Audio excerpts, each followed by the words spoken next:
Hello दोस्तों, कैसे हैं आप सब। तो दोस्तों, हमारे चैनल में उत्तराखंड की निःशुल्क सीरीज चल रही है जिसमें कि आपको कंप्लीट कोर्स कराया जा रहा है। दोस्तों, हमारी उत्तराखंड जिला सीरीज चल रही है। उत्तराखंड जिला सीरीज में हम लोग उत्तरकाशी, रुद्रप्रयाग और चमोली जनपद का संपूर्ण अध्ययन कर चुके हैं। उसके बाद हमने शुरू किया था देहरादून जनपद।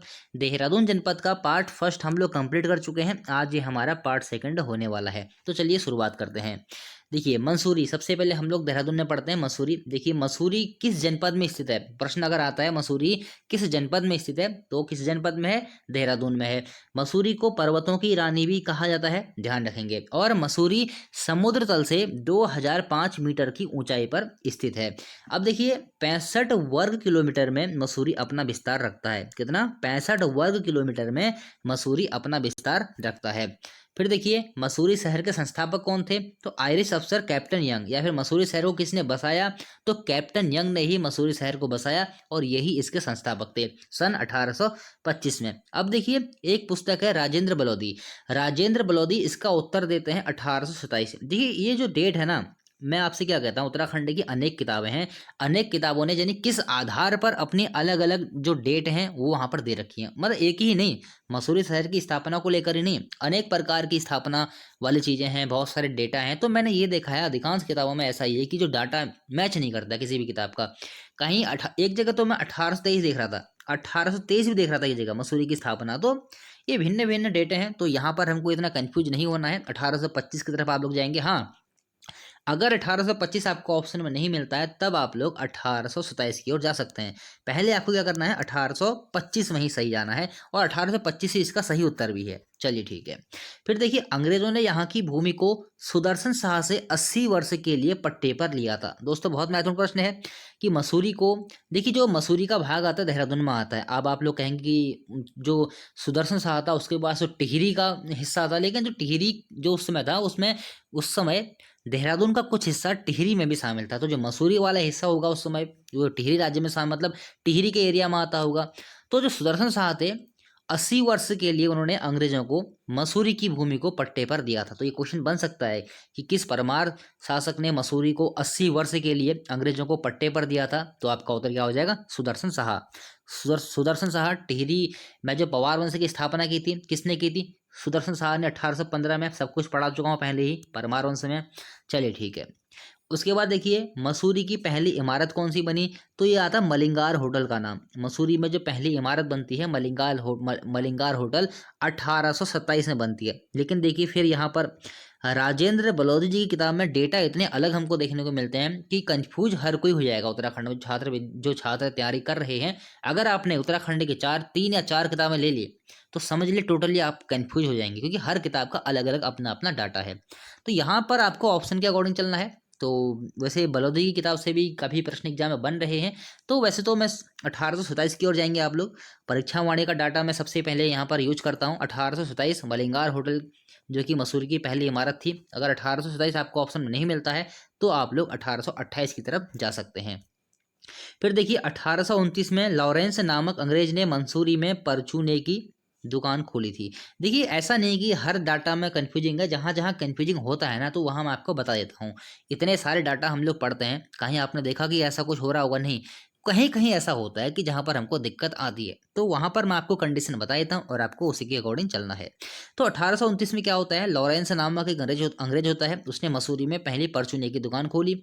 उसके बाद देखिए, 1832 में भारत के सर्वेयर जनरल कर्नल एवरेस्ट ने यहाँ सर्वेक्षण कार्यालय स्थापित किया था। दी पार्क नाम से एक कोठी भी बनाई थी, जिसने यहीं पर कर्नल एवरेस्ट ने दी पार्क नाम से कोठी बनाई थी। देखिए, जो जॉर्ज एवरेस्ट कर्नल एवरेस्ट हैं, कर्नल जो उनका नाम वैसे जॉर्ज एवरेस्ट है शायद, ध्यान मुझे इतना आ नहीं रहा है। लेकिन जब इन्होंने क्या किया था सन 1852 में इन्होंने एवरेस्ट की ऊंचाई नापी थी। और उस समय जो एवरेस्ट को नाम दिया था चोटी 15 उसको कहा जाता था, चोटी 15। बाद में जब इन्होंने क्या किया कि एवरेस्ट की ऊंचाई जब नापी तो उसके बाद से ही इन्होंने जैसे कि पहली प्रथम बार नापी थी इन्होंने। अभी तक कोई न, किसी भी व्यक्ति ने अभी तक 1852 से पहले किसी भी व्यक्ति ने एवरेस्ट की ऊंचाई नहीं नापी थी। तो जब ये एवरेस्ट की ऊंचाई नापते हैं इसी कारण से जो चोटी 15 है यानी कि माउंट एवरेस्ट, उसी उसी को चोटी 15 को एवरेस्ट के नाम से जाना गया। माउंट मतलब पहाड़, तो माउंट एवरेस्ट इस प्रकार से इसका नाम पड़ता है। हालांकि इसको हम अगली वाली वीडियो में थोड़ा चर्चा कर लेंगे इसके बारे में। तो ये आप याद याद रखिए कि भारत के सर्वेयर जनरल कर्नल एवरेस्ट ने यहाँ एक सर्वेक्षण कार्यालय कब स्थापित किया, कहाँ पर, मसूरी में। तो ये किया था 1832 में। दी पार्क नाम से कोठी भी बनाई थी। चलिए ठीक है, बढ़ते हैं आगे। फिर देखिए, यमुनोत्री व गंगोत्री का प्रवेश द्वार किसे कहा जाता है, तो ये मसूरी को ही कहा जाता है। देखिए, मंसूरी नाम यहाँ बहुतायत उगने वाले मंसूर पौधे के नाम से पड़ा। एक मंसूर पौधा होता है, उसी के नाम पर मसूरी का नाम पड़ा है, ऐसा बताया जाता है। एक मिनट, थोड़ी सी सेटिंग बिगड़ गई है। उसके बाद देखिए, मसूरी का पहला school convent of Jesus and Mary. देखिए, ये भी अलग अलग किताबों में अलग अलग डेट है। अगर मर्जी है आपकी नोट करना चाहे तो कर सकते हैं। वैसे मुझे लगता नहीं ऐसे प्रश्न बनेगा, बस आपकी जानकारी के लिए मैंने यहाँ पर लिख दिया है। मसूरी का जो पहला स्कूल था convent of Jesus and Mary था। फिर देखिए, मंसूरी में पहले क्राइस्ट चर्च की स्थापना 1836 में कैप्टन रेनी टेलर ने की थी। ये छोटे छोटे दोस्तों डाटा हैं, कभी कभी एग्जाम में आ जाते हैं, इनको नोट करते हुए चलेंगे। देखिए, ये बहुत महत्वपूर्ण प्रश्न है। देखिए, उत्तराखंड की सबसे पुरानी नगर पालिका कौन सी थी, तो मसूरी नगर पालिका, जो कि 1842 में बनी थी। बहुत महत्वपूर्ण ये प्रश्न है, बहुत बार आ भी चुका एग्जाम में कि उत्तराखंड की सबसे पुरानी नगर पालिका कौन सी थी, तो ये थी मसूरी नगर पालिका, 1842 में ये बनी थी। मसूरी टीवी टावर कब बना, 1975 में। बहुत महत्वपूर्ण प्रश्न है। मसूरी गोलीकांड हम लोग पढ़ चुके हैं, जब हमने क्या पढ़ा था, जब पृथक उत्तराखंड राज्य आंदोलन, तो वहाँ हमने हमारी सीरीज चली थी, 4-5 वीडियो आई थी, तो वहाँ पर हमने मसूरी गोलीकांड, खटीमा गोलीकांड, मुजफ्फरनगर कांड सब हमने पढ़े थे। तो मसूरी गोलीकांड कब होता है, 2 सितंबर 1994 को। वहाँ मैंने आपको बहुत ही डिटेल में समझाया था। उसके बाद देखिए, मसूरी की सबसे ऊंची चोटी कौन सी है, लाल टिब्बा। कहीं कहीं आपको ये तोप टिब्बा में वो गनहिल पहाड़ी देखने को मिलेगा, लेकिन गनहिल नहीं है। सबसे ऊंची जो चोटी है वो लाल टिब्बा ही है। मसूरी की सबसे ऊंची चोटी कौन सी है, लाल टिब्बा। दूसरी कौन सी है, गनहिल पहाड़ी। देखिए, गनहिल पहाड़ी को थोड़ा सा समझते हैं। देखिए, क्या था कि अंग्रेजों के टाइम पे एक पहाड़ी थी, तो वहां पर कुछ तोपें रखी गई थी, बहुत सारी तोपें रखी गई थी, तो उस कारण से उस चोटी को तोप टिब्बा नाम से जाना गया। देखिए, तोप हो गई, उसके बाद गन, उसके बाद तोप टिब्बा से थोड़ा सा कन्वर्ट हुआ, बाद में इसको गनहिल के नाम से जाना गया। लेकिन किताबों में क्या कर रखा है, गनहिल और तोप टिब्बा इन दोनों को अलग अलग पहाड़ी बना रखा है, मतलब किताबों में। लेकिन आपको करना क्या है, कुछ नहीं करना, गनहिल भी याद कर लीजिए, तोप टिब्बा भी याद कर लीजिए। आपको वहां पर समझना तो कुछ है ही नहीं, बस इतना याद कर लीजिए। गनहिल पूछे, तोप टिब्बा पूछे, तो आपका उत्तर क्या होगा, मसूरी। और देखिए, दूसरी दूसरी मसूरी की सबसे ऊंची चोटी कौन सी जाएगी, लाल टिब्बा। और दूसरी सबसे ऊंची चोटी मसूरी की कौन हो जाएगी, गनहिल पहाड़ी या फिर तोप टिब्बा। चलिए ठीक है। उसके बाद देखिए, देहरादून मसूरी सड़क, देहरादून और मसूरी, यहाँ पर डैश का निशान लगाएंगे। देहरादून मसूरी सड़क मार्ग का निर्माण कब होता है, 1920 में ये शुरू हुआ था। फिर देखिए, मसूरी नगर पालिका द्वारा इको टैक्स कब से वसूला जा रहा है, तो ये वसूला जा रहा है 2009 से। महत्वपूर्ण प्रश्न है। चलिए ठीक है। उसके बाद देखिए, राज्य का प्रथम समाचार पत्र द हिल्स था। जैसे कि सभी हम लोग जानते हैं, 1842 में क्या होता है, जॉन मैकिनन, यहाँ पर मैंने डेट लिखी हुई नहीं है, आप लोग लिख लेंगे। 1842 में जॉन मैकिनन ने एक पत्र निकाला था राज्य से, द हिल्स, जो कि राज्य का प्रथम पत्र था, और ये अंग्रेजी में निकला था। कहाँ से निकला था, मसूरी से निकला था, और मात्र यह 8 वर्ष तक ही चल पाया था। हालांकि देखिए, आप लोगों के काफ़ी मैसेज आए थे पत्रकारिता को पढ़ाने को लेकर। पत्रकारिता मैं पढ़ाऊंगा आपको, बहुत ही अच्छे से पढ़ाऊंगा, थोड़ा सा वक्त लगेगा, वो भी मैं आपको कवर करवा दूंगा आपके एग्जाम से पहले। तो राज्य का जो प्रथम समाचार पत्र था द हिल्स, ये कहाँ से निकलता था, मसूरी से निकलता था। जॉन मैकिनन ने इसको निकाला था, और 1842 में 8 वर्ष तक यह चला था। चलिए ठीक है, बढ़ते हैं आगे। उसके बाद देखिए, मसूरी रोपवे कब बना, तो ये बना 1970 में। चलिए ठीक है। फिर देखिए, मसूरी के दर्शनीय स्थल हम लोग देख लेते हैं। देखिए, हैप्पी वैली कहाँ है, यहाँ तिब्बती लोग रहते हैं, और कहाँ पर है ये, मसूरी में ही है। कुलड़ी व लंढौर बाजार, ये कहाँ है, मसूरी में। देखिए, जो लंढौर बाजार है, ये मसूरी का सबसे पुराना बाजार है। बहुत महत्वपूर्ण प्रश्न रहेगा, मसूरी का सबसे पुराना बाजार कौन सा है, तो लंढौर बाजार। उसके बाद देखिए, sir George Everest house, cloud end quail sanctuary, तिब्बती स्तूप, ऑब्जर्वेटरी, ये सारे के सारे स्थल कहाँ पर हैं, ये सारे के सारे स्थल मसूरी में ही हैं। फिर देखिए, कुछ और स्थल हैं दर्शनीय स्थल, बैनोग हिल, वन चेतना केंद्र। म्यूनिसिपल गार्डन, नाग देवता मंदिर, कैमल्स बैक, ये सब भी कहाँ हो जाएंगे? मसूरी में। दोस्तों क्वेश्चन आते रहते हैं एग्जाम में। मसूरी के जितने भी पर्यटन स्थल हैं, जितने भी दर्शनीय स्थल हैं, तो ये बार बार एग्जाम में आते रहे हैं, तो इनको आपको बिल्कुल भी स्किप नहीं करना है। फिर देखिए, चीन अधिकृत तिब्बत से निर्वासित होने के बाद तिब्बती धर्मगुरु दलाई लामा सबसे पहले मसूरी आते हैं। कब आते हैं? 1959 में। बाद में क्या होता है, ये दलाई लामा हिमाचल प्रदेश के धर्मशाला के पास मैकलोडगंज में स्थानांतरित हो जाते हैं। वर्तमान में भी ये हिमाचल प्रदेश में ही रह रहे हैं। एक स्थल है वहाँ पर मैकलोडगंज, यहीं पर दलाई लामा उनका अपना निवास उन्होंने बनाया था वहीं पर। तो सर्वप्रथम जो आते हैं 1959, डेट आपको याद रखनी है, ये बहुत महत्वपूर्ण दोस्तों प्रश्न है। जब तिब्बत पर चीन का अधिकार हो गया तो वहाँ के जो धर्मगुरु थे दलाई लामा के जो विचार थे उनको चीन की सरकार पसंद नहीं करती थी। भारत पर भी बहुत प्रेशर बनाया था चीन ने कि जो दलाई लामा है वो चीन के हवाले कर दिए जाएं, लेकिन दलाई लामा को अभी तक भारत में ही वो रह रहे थे। तो जो दलाई लामा हैं तिब्बती धर्मगुरु थे, और इनकी जो बात थी चीन को बहुत, मतलब उनको पसंद नहीं थी चीन को, क्योंकि अब हर कोई व्यक्ति अपने देश को बचाने की बातें करता है। बाद में क्या होता है कि तिब्बत पर जो होता है कि चीनियों का अधिकार हो जाता है और वो वहाँ से निर्वासित होके मसूरी आते हैं। कब? 1959 में, डेट आपको याद रखनी है। चलिए ठीक है, बढ़ते हैं आगे। फिर देखिए, मसूरी में और भी चीज़ें हैं, जैसे कि शोध संस्थान हैं, बाकी विद्यालय हैं, मतलब काफ़ी चीज़ें हैं। अब वो हमारे टॉपिक अलग आएंगे। अब देखिए, मैं अलग अलग चीज़ जो आपको पढ़ाऊंगा नहीं, एक ही में पढ़ाऊंगा। जैसे कि हम लोग जब पढ़ेंगे देहरादून के संस्थान या देहरादून में जो भी विभाग हैं उनके बारे में, तो वहीं पर हम लोग वहीं पर जो मसूरी में होंगे मसूरी के पढ़ लेंगे, जो ऋषिकेश में होंगे ऋषिकेश में पढ़ लेंगे, जो देहरादून में होंगे देहरादून में पढ़ लेंगे। तो ऐसा नहीं कि ऋषिकेश वाले अलग लिखवाऊँ मसूरी वाले अलग लिखवाऊँ, ऐसा नहीं, सबको हम एक साथ पढ़ेंगे। तो मसूरी में और भी चीज़ें हैं, जैसे जैसे आपके पार्ट आते जाएंगे वैसे वैसे वो चीज़ें आपके सामने आती जाएंगी। उसके बाद देखिए, ऋषिकेश के बारे में हम लोग पढ़ते हैं। देखिए, थोड़ा ऋषिकेश के बारे में पढ़ने से पहले इसके बारे में चलो पहले हम लोग इसको पढ़ लेते हैं। जब उसको मैप के माध्यम से थोड़ा हम लोग समझेंगे तभी आपको ये समझ में आएगा। देखिए, यह देहरादून का एक उपनगर है। गंगा और चंद्रभागा नदियों के संगम पर यह स्थित है। बहुत महत्वपूर्ण प्रश्न है। गंगा और चंद्रभागा नदियों के संगम पर ऋषिकेश शहर स्थित है और यह देहरादून का एक उपनगर है। अन्य नाम कुब्जा भ्रक केदारखंड में कहा गया है। केदारखंड में ऋषिकेश को कुब्जा भ्रक कहा गया है। और देखिए, ये प्राचीन नाम है इसका, ये कोई उपनाम नहीं है, ये इसका प्राचीन नाम है। प्राचीन नाम और उपनाम में अंतर होता है। प्राचीन नाम क्या है? प्राचीन काल में जो नाम रखा गया था वही प्राचीन नाम है। उपनाम क्या है? किसी किसी विशेष वस्तु की वजह से, किसी विशेष जगह की वजह से जब स्थान का कोई और नाम पड़ जाता है उसको हम लोग क्या कहते हैं? उपनाम। देखिए, उपनाम संत नगरी, Ganganagar, adventure capital of India, योग नगरी, विश्व योग की राजधानी, कुछ ऐसे ऋषिकेश के उपनाम है। बहुत महत्वपूर्ण है, काफी बार पूछ भी लिए गए हैं। योग नगरी बहुत महत्वपूर्ण प्रश्न है। गंगानगर बहुत महत्वपूर्ण है। अगर देखिए आपने पढ़ा नहीं है तो आप लोग गंगानगर जब आएगा तो आप लोग शायद हरिद्वार करवाएंगे, तो ये आपको याद रखना है, गंगानगर जो रहेगा वो ऋषिकेश का उपनाम है। फिर देखिए, धार्मिक ग्रंथों के अनुसार रैब्य मुनि द्वारा इस स्थान पर इंद्रियों को जीतकर ईश्वर को प्राप्त किया गया, इसीलिए इस स्थान का नाम हर्षिकेश पड़ गया। हर्षिकेश, देखिए हर्षिकेश यानी कि इंद्रियों का स्वामी विष्णु। जो हर्षिकेश होता है, इंद्रियों का स्वामी, उसे विष्णु कहा जाता है। लेकिन अब देखिए, हर्षिकेश अगर हम बोलेंगे तो देखिए थोड़ा सा बोलने में बहुत ही मुश्किल है शब्द, तो उच्चारण दोष के कारण अब इसे ऋषिकेश के नाम से जाना जाता है। फिर देखिए, आम के बगीचों की अधिकता के कारण इस स्थान को कुब्जा भ्रक कहा जाने लगा। अगर एग्जाम में ऐसा प्रश्न बनता है, ऋषिकेश का प्राचीन नाम कुब्जा भ्रक है, इसका यह नाम किस कारण से पड़ा था? आम के बगीचों की अधिकता के कारण ऋषिकेश का नाम कुब्जा भ्रक पड़ा था। फिर देखिए, मान्यता अनुसार भगवान विष्णु ने मधुकैटभ दैत्य का वध ऋषिकेश में ही गंगा के तट पर किया था। चलिए ठीक है, बढ़ते हैं हम लोग आगे। फिर देखिए, कश्मीर के राजा ललितादित्य मुक्तापीड़ ने मसूरी में अनेक मंदिरों का निर्माण करवाया था। ये टॉपिक मैंने यहाँ पर इसीलिए लिखा हुआ है, यहाँ से प्रश्न कैसे बनेगा।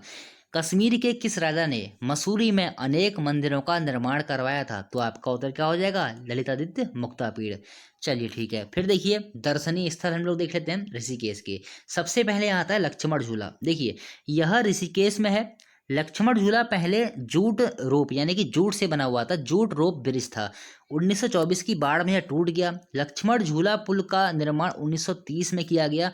और देखिए, यह टिहरी में है। एक बात समझेंगे आप, जो लक्ष्मण झूला है वो तो है ऋषिकेश में, लेकिन जो जनपद पड़ता है वो टिहरी है। अब वो कैसे, थोड़ा सा इसको हम लोग मैप के माध्यम से समझते हैं, आपको समझ में आ जाएगा। जो भी आपका कन्फ्यूजन होगा वो दूर हो जाएगा। तो देखिए ये है हमारा उत्तराखंड का मैप। देखिए अब देखिए यहाँ पर हम लोग देहरादून देख रहे हैं, कहाँ पर है देहरादून, देखिए यहाँ पर आ रहा है हमारा, ये आ रहा है हमारा देहरादून पूरा का पूरा। अब इस देहरादून में देखिए थोड़ा सा बड़ा करता हूँ तो आप लोग देखेंगे यहाँ पर आता है ऋषिकेश। ये देखिए यहाँ पर आता है ऋषिकेश।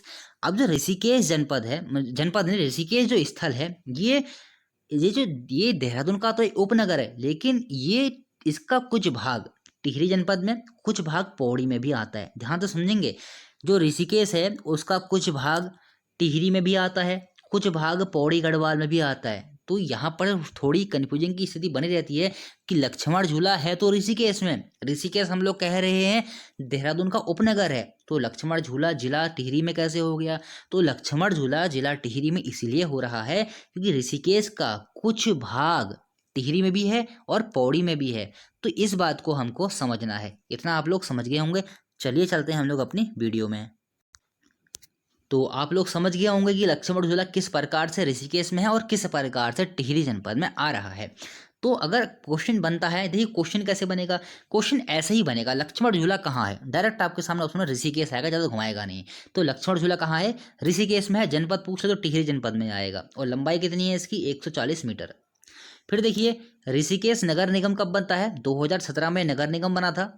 और इसकी जो प्रथम महापौर थी अनिता ममगई, इसकी पहली महापौर बनी थी। फिर देखिए 84 कुटिया कहाँ है, ये भी ऋषिकेश में ही है। 84 कुटिया बहुत ही सुंदर जगह है। और महर्षि महर्षि योगी द्वारा भवाती ध्यान हेतु इस केंद्र, यानी कि इसको शंकराचार्य नगर भी कहा जाता है, की स्थापना 1967 में की गई थी। डायरेक्ट इसको समझेंगे, 84 कुटिया कहाँ है, ऋषिकेश में। स्थापना कब होती है, 1967 में। किसने की थी, महर्षि योगी ने इसकी स्थापना की थी। फिर क्या होता है, 1985 में यह बंद हो गया था। क्वेश्चन दोस्तों ये भी बनेगा कि जो 84 कुटिया था ये कब बंद हो गया था, 1985 में यह बंद हो गया था। फिर देखिए 2015 में 8 दिसंबर 2015 को इसको पुनः से खोल दिया गया है। क्वेश्चन बन सकता है कि 84 कुटिया जो कि 1985 में बंद हो गया था, इसे पुनः से पर्यटकों के लिए कब खोला गया, 8 दिसंबर 2015 को। चलिए ठीक है, बढ़ते हैं आगे। फिर देखिए ऋषिकेश के कुछ अन्य जगह हैं, जैसे कि शिवपुरी। शिवपुरी बहुत फेमस जगह है। क्यों फेमस है, रिवर राफ्टिंग के लिए। रिवर राफ्टिंग आप लोग जानते होंगे, जैसे कि ऋषिकेश में गंगा नदी बहती है, गंगा नदी के किनारे है ऋषिकेश। तो गंगा नदी में जो वहाँ पर आपने देखा होगा राफ्टिंग करते हैं, जो राफ्टिंग करने वाले जो होते हैं, तो वो राफ्टिंग के लिए बहुत प्रसिद्ध है शिवपुरी। तो ये गंगा नदी पर है, जो शिवपुरी होगा जो गंगा नदी पर ही, गंगा नदी के किनारे स्थल है। तो इसमें रिवर राफ्टिंग के लिए काफ़ी प्रसिद्ध है शिवपुरी। तो बहुत महत्वपूर्ण प्रश्न है। कौडियाला ये भी रिवर राफ्टिंग के लिए प्रसिद्ध है। चलिए ठीक है। फिर देखिए बीटल्स आश्रम और महर्षि महेश योगी आश्रम, ये कहाँ है, ये भी ऋषिकेश में ही है। मुनि की रेती ऋषिकेश के उत्तरी छोर पर टिहरी जिले में स्थित गंगा के दाहिनी ओर स्थित है। देखिए फिर से वही बात आ गई है। जो ऋषिकेश है, देखिए एक बात और समझेंगे, जो ऋषिकेश है ना उसका जो आधा हिस्सा आता है, आधे से तो भी ज़्यादा हिस्सा वो देहरादून में आता है। कुछ हिस्सा टिहरी में आ जाएगा, कुछ हिस्सा पौड़ी में आ जाएगा, कुछ बहुत हिस्सा हरिद्वार में शायद आता है इसका हिस्सा। तो जो मुनि की रेती है, वो मुनि की रेती है तो ऋषिकेश में, लेकिन जो उसकी स्थिति है वो टिहरी जनपद में पड़ रही है। मतलब कि हम लोग ऐसे समझें, जैसे कि मान लिया ये हमारा नक्शा है उत्तराखंड का, ये हरिद्वार हो गया। 1 मिनट फिर से बनाते हैं। ये देखिए ये कुछ इस प्रकार से हमारा नक्शा आ जाएगा उत्तराखंड का। ये देखिए तो यहाँ पर हरिद्वार है और ये आ रहा है हमारा ऋषिकेश आता है। और ऋषिकेश में देखिए यहाँ पर से टिहरी आता है हमारा कुछ इस तरीके से, और यहाँ पर से आ जाएगा हमारा पौड़ी आ जाएगा। तो देखिए यहाँ पर से हमारा क्या आता है, पौड़ी। यहाँ पर पौड़ी, ये पूरा पौड़ी हो गया। तो देखिए यहाँ पर आता है हमारा क्या, ऋषिकेश। अब ऋषिकेश जनपद जो है, जैसे कि हम लोग मान लेते हैं कि यहाँ पर मैंने क्या लिखा होगा, उत्तरी छोर। तो उत्तरी छोर क्या होगा, ये वाला हिस्सा, ये वाला हिस्सा उत्तरी छोर होगा। तो इसमें क्या है कि जो ऋषिकेश है उसका कुछ हिस्सा कहाँ पर आ रहा है, टिहरी में, कुछ हिस्सा पौड़ी में भी आ रहा है। ये भी मैप के माध्यम से भी थोड़ी देर पहले मैंने आपको यही समझाया था। तो ये चीज़ आपको समझनी है, इसमें आपको कंफ्यूज नहीं होना है।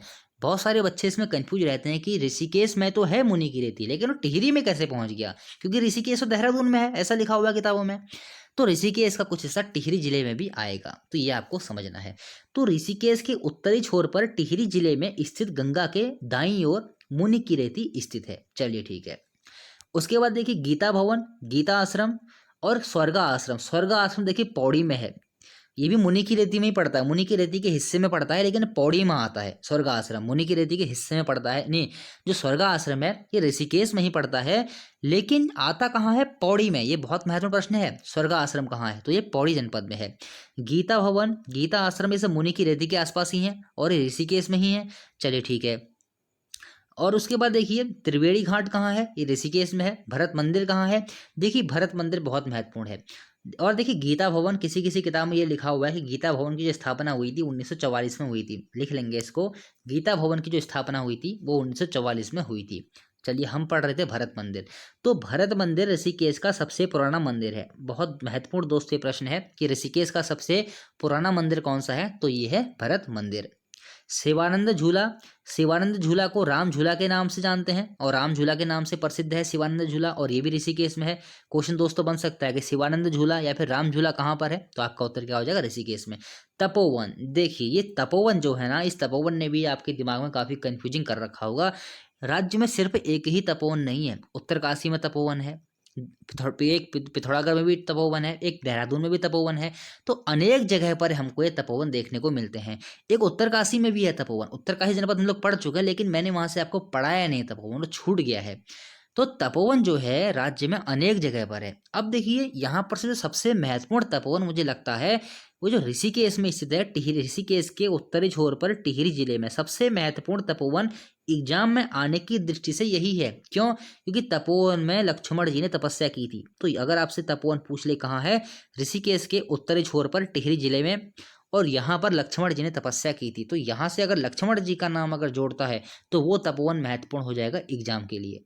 तो तपोवन राज्य में अनेक हैं, हालांकि 5-6 तपोवन है राज्य में। इन सबको भी आपको करवा दूंगा क्लियर कोई किसी वीडियो में, ये भी आपको मैं क्लियर करवा दूंगा कि तपोवन कहाँ कहाँ पर है राज्य में।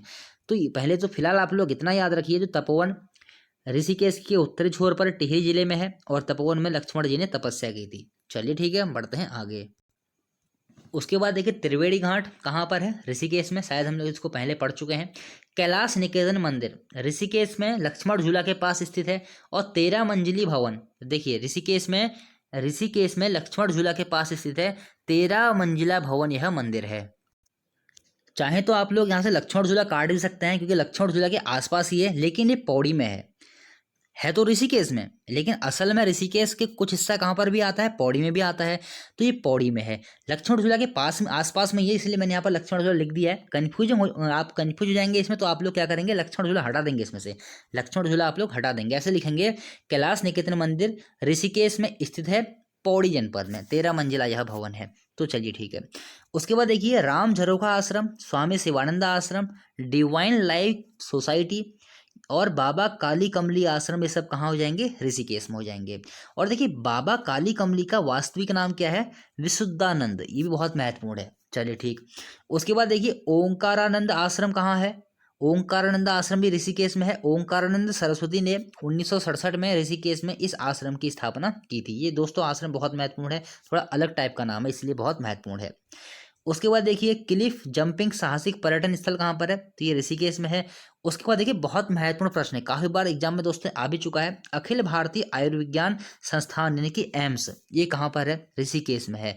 और इसकी स्थापना जो होती है 2004 में होती है। तो बाद में इसका कार्य जो शुरू हुआ था यहाँ पर 2014 में इसका कार्य यहाँ पर शुरू हुआ था, मतलब कि 2014 से ऋषिकेश में जो एम्स है उसने कार्य करना शुरू किया था। स्थापना जो होती है 2004 में जो इसकी आधारशिला रखी जाती है वो इसकी डेट है, और जो बन के तैयार होता है बिल्कुल काम होना शुरू हो जाता है तो 2014 से यहाँ काम होना, मतलब कि कार्य होना शुरू हो जाता है। कार्य कैसा? मतलब कि जैसे कि जो सेवाएं दी जा रही हैं, जो जनता को सेवाएं दी जा रही हैं, तो 2014 से सेवाएं जनता को दी जानी थी वो शुरू हो गई। चलिए ठीक है, बढ़ते हैं आगे। उसके बाद देखिए पिछली वाली वीडियो में मैंने आपसे कहा था चक्राता के बारे में आपको पढ़ाऊंगा। चक्राता थोड़ा सा छुप गया है, इसको थोड़ा सा हम लोग सही करते हैं पहले, फिर पढ़ते हैं। हाँ चलिए, अब आपको सही दिख रहा होगा चक्राता। तो देखिए चक्राता जौनसार बावड़ क्षेत्र के अंतर्गत आता है। जौनसार बावड़ क्षेत्र कहाँ आता है? देहरादून में ही आता है। देखिए चक्राता को पहाड़ों का राजकुमार भी कहा जाता है। चक्राता को पहाड़ों का राजकुमार भी कहा जाता है। बहुत महत्वपूर्ण प्रश्न है। पहाड़ों की रानी किसे कहा जाएगा? पहाड़ों की रानी मसूरी को कहा जाएगा। देखिए जो पहाड़ों का राजकुमार है ना, ये असल में जो उत्तराखंड की जो किताबें हैं ना, उनने बना दिया है पहाड़ों का राजकुमार। पहाड़ों की रानी मसूरी तो बहुत पहले से फेमस है, लेकिन जो पहाड़ों का राजकुमार जो बनाया है उत्तराखंड में के जो लेखक हैं, नए नए इतिहासकार हैं, उन्होंने इसको पहाड़ों का राजकुमार बना दिया है। अब एग्जाम में प्रश्न दोस्तों बन सकता है, इसलिए हमको भी लिखना पड़ता है। चक्राता को पहाड़ों का राजकुमार भी कहा जाता है। चक्राता की स्थापना कर्नल ह्यूम व उनके साथ के अधिकारियों ने की थी। कर्नल ह्यूम नाम बहुत महत्वपूर्ण है। चक्राता, फिर देखिए देववन चक्राता में पिकनिक स्थल है। देववन की सबसे ऊंची चोटी व्यास शिखर है। तो व्यास शिखर जो रहेगा वो कहाँ रहेगा? चक्राता में। चक्राता कहाँ है? देहरादून में। तो व्यास शिखर डायरेक्ट ऐसे पूछ सकता है, चक्राता नहीं होगा ऑप्शन में। देहरादून, हरिद्वार, उधम सिंह नगर। उधम सिंह नगर में तो कोई चोटी है ही नहीं। पिथौरागढ़, बागेश्वर। तो इस प्रकार से क्वेश्चन बन सकता है यहाँ पर थे। तो व्यास शिखर कहाँ हो जाएगा? देहरादून में, चक्राता में। उसके बाद देखिए चक्राता की सबसे ऊंची चोटी कौन सी है? चिलमरी नेक। बहुत महत्वपूर्ण दोस्तों प्रश्न है, ऐसे प्रश्न आजकल काफी बन रहे हैं। हो सकता है चक्राता वहां पर ना दिया हो, डायरेक्ट देहरादून दिया हो। जितनी भी ये चीजें आ रही हैं, मसूरी में है, ऋषिकेश में है, तो हो सकता है मसूरी ऑप्शन में ना हो सकता है ऑप्शन में देहरादून हो सकता है ऑप्शन में ऋषिकेश ना हो सकता है ऑप्शन में देहरादून हो। तो ये भी आपको ध्यान में रखना है। चक्राता ऑप्शन में अगर ना मिले तो समझिए कि वो उसने जनपद से संबंधित पूछ लिया है। तो चक्राता की सबसे ऊंची चोटी हो जाएगी चिलमरी नेक हो जाएगी। और ऐसे भी क्वेश्चन बन सकता है, चिलमरी नेक किस जनपद में है? तो देहरादून जनपद में है। अगर देहरादून के अंदर घुस गया तो आपको कहाँ जाना है? चक्राता में। मियोला टिब्बा, बुधेर टिब्बा, थाना डांडी चोटी, ये सब कहाँ है? चक्राता यानी कि देहरादून में। बुधेर गुफा कहाँ है, जिसको मेओला गुफा भी कहा जाता है, ये भी कहाँ है? चक्राता में। बीसपुरिया गुफा और मुंडाली पर्यटन स्थल, ये भी कहाँ हो जाएंगे? चक्राता में। बहुत महत्वपूर्ण दोस्तों क्वेश्चन है, बुधेर गुफा और बीसपुरिया गुफा। चलिए ठीक है। उसके बाद देखिए चक्राता छावनी की स्थापना पिछली वाली वीडियो में भी आपको करवाया था वैसे मैंने। चक्राता छावनी की स्थापना 1866 में की गई, किंतु सेना 1869 में कर्नल ह्यूम के अधीन 55वीं रेजिमेंट के रूप में यहाँ बसी थी। देखिए 1866 में क्या होता है, चक्राता छावनी की स्थापना हो गई थी, लेकिन उस समय यहाँ पर सैनिक नहीं थे। सैनिक यहाँ पर कब से रहने, मतलब सैनिक यहाँ कब से रहने के लिए आते हैं? 1869 से। तो ये दोस्तों डेट महत्वपूर्ण हो सकती है एग्जाम के लिए। दो डेट हैं यहाँ पर। चलिए ठीक है, बढ़ते हैं आगे। तो अब हम लोग बात करते हैं देहरादून के मंदिरों की। देहरादून में कौन कौन से मंदिर हैं? देखिए ज्वाल जी मंदिर मसूरी के पास विनोक पहाड़ी पर है। ये दोस्तों एक पहाड़ी आपको मिल गई। विनोक पहाड़ी कहाँ पर हो जाएगी? मसूरी कहें या देहरादून कहें, बात एक ही है। तो विनोक पहाड़ी देहरादून में या मसूरी में। अब देखिए मैं ऐसा नहीं कहूँगा कि आप लोग हर किसी को, जितने मंदिर आ रहे हैं जगह विशेष से आप लोग याद रखिए। ज्वाल जी मंदिर आप देहरादून से भी याद रखें, कोई दिक्कत नहीं। इतना आपसे डीप पूछेगा नहीं, जगह इतनी डीप नहीं पूछेगा।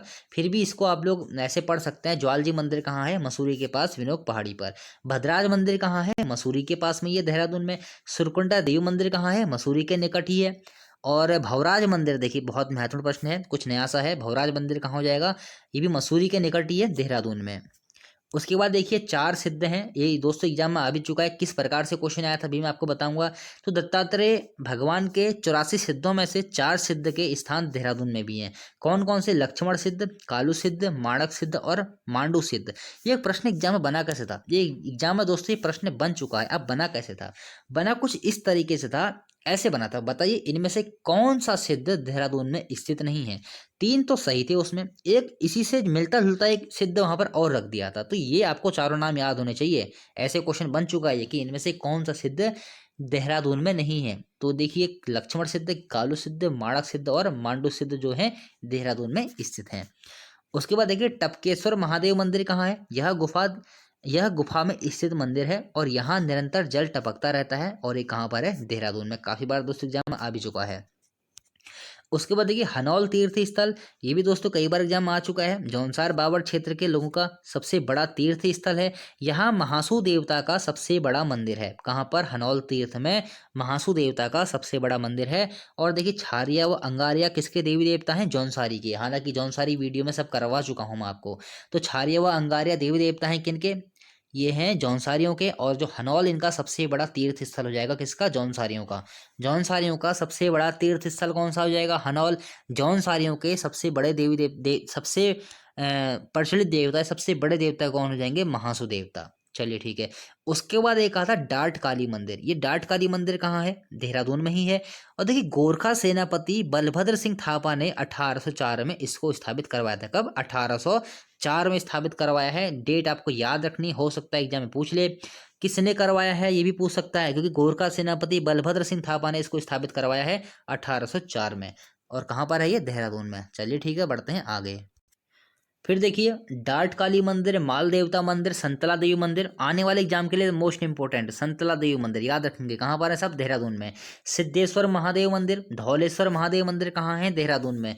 बालनी देवी मंदिर, भरत मंदिर तो आपको लिखवा ही चुका हूँ, ऋषिकेश का सबसे पुराना मंदिर है। और अयप्पा मंदिर, सब कहाँ हो जाएंगे? ऋषिकेश में। अयप्पा मंदिर भी काफी महत्वपूर्ण है।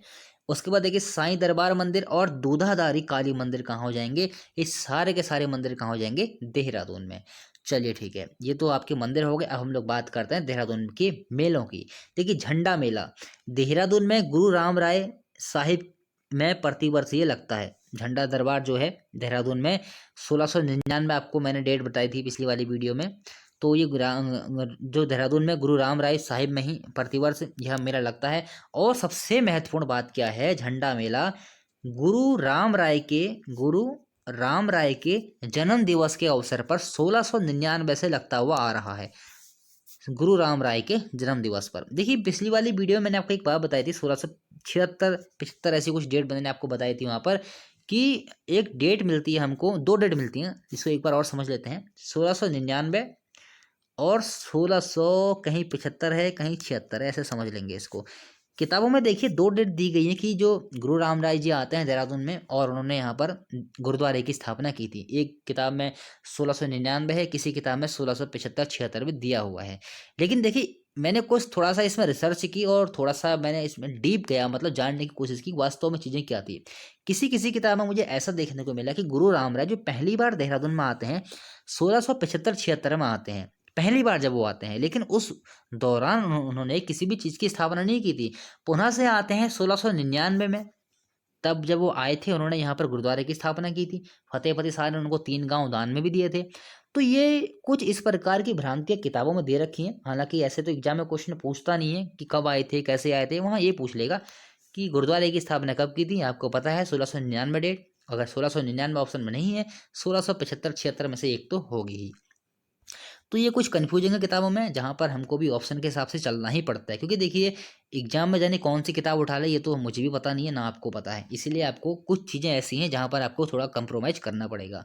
तो झंडा मेला जो हो जाएगा देहरादून में है। बिस्सू मेला देखिए, बिस्सू मेला जौनसार बावर में। देखिए एक बिस्सू मेला हमने पढ़ा था उत्तरकाशी में। अंतर क्या है? जो उत्तरकाशी का बिस्सू मेला था उसमें धनुष बाणों का एक युद्ध होता है। किसमें? उत्तरकाशी वाले बिस्सू मेले में। लेकिन जो मेला जौनसार बावर में लग रहा है उस जौनसार बावर वाले मेले में कोई भी धनुष बाणों का युद्ध नहीं होता है। एक देखिए मौड़ मेला आता है, इसको भी नोट कर लेंगे। मौड़ मेला जौनसार में ही लगता है, इसको नोट कर लेंगे। यहाँ पर आपको लिखा हुआ नहीं मिलेगा। मौड़ मेला कहाँ लगेगा? मौड़ मेला जौनसार में ही लगता है। अगलाड़ नदी, अलगाड़ ऐसी नदी है, अलगाड़ नदी के मतलब तट पर ये मेला लगता है, नोट कर लेंगे इसे।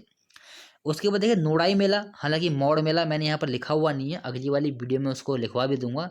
कुछ बच्चे ऐसे होते हैं ना कि मतलब डायरेक्ट ही स्क्रीनशॉट ले लेते हैं, बस खत्म कहानी। पढ़ना वढ़ना से जो मैं बोल रहा हूँ उससे कोई मतलब नहीं है, स्क्रीनशॉट ले लिया काम हो गया। लेकिन ये इनको ये पता नहीं कि बीच में कितनी सारी चीज़ें मैं नोट करवाता रहता हूँ।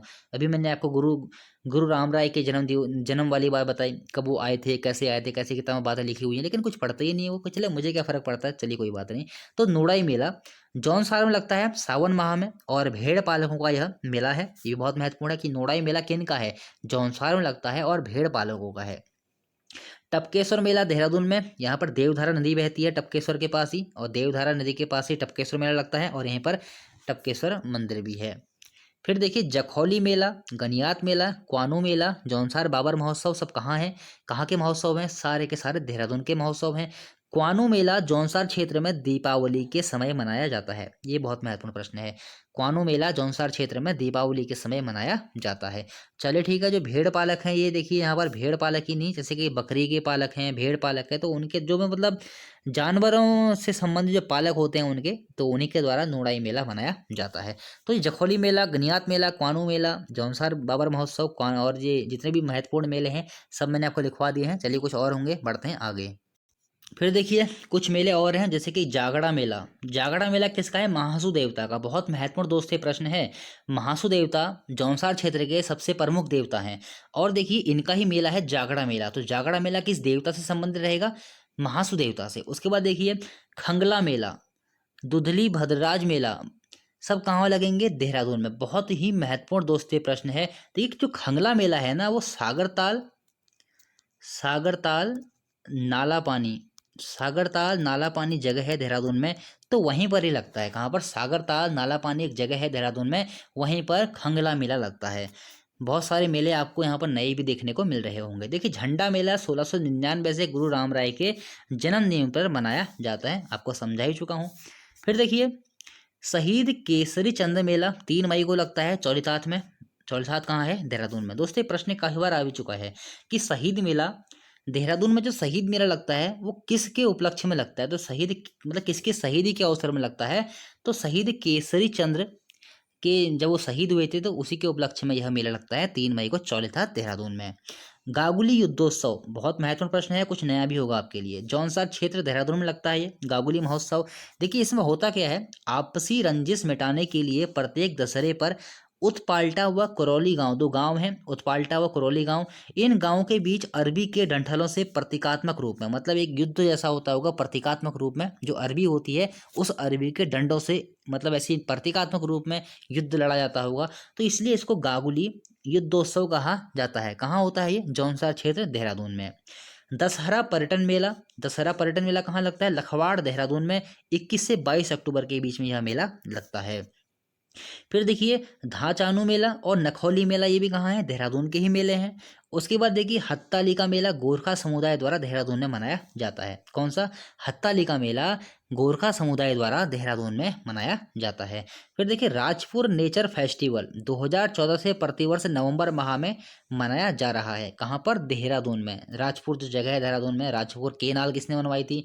राजपुर केनाल हम लोग पढ़ रहे थे, कर्णावती, रानी कर्णावती ने राजपुर केनाल बनवाई थी, तो वहीं राजपुर नेचर फेस्टिवल लगता है 2014 से प्रतिवर्ष नवंबर माह में। कहाँ पर? देहरादून में।